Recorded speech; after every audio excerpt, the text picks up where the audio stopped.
Bonjour à toutes et à tous et bienvenue pour le journal du Mondial. Débutons par l'affiche d'hier ayant opposé l'Angleterre à l'Uruguay. Dans le groupe D, les deux nations se devaient de réagir et c'est la Céleste qui a obtenu le dernier mot, 2-1.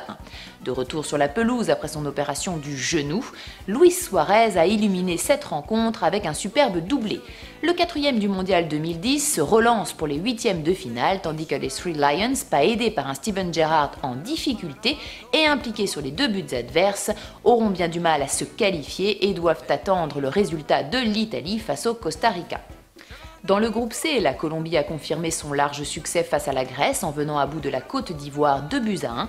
Si les joueurs de José Pekerman disputeront les huitièmes de finale, les éléphants devront valider leur place face à la Grèce, tenue en échec par le Japon 0-0.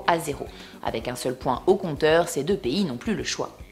Évoquons à présent le match France-Suisse de ce soir. Si cette sélection est annoncée comme dangereuse, plusieurs éléments font que les Bleus n'ont pas franchement de quoi s'inquiéter. La dernière fois que la Suisse a battu la France était en 1992 lors d'un match amical. La France reste donc à ce jour sur 5 matchs sans défaite face aux Helvètes.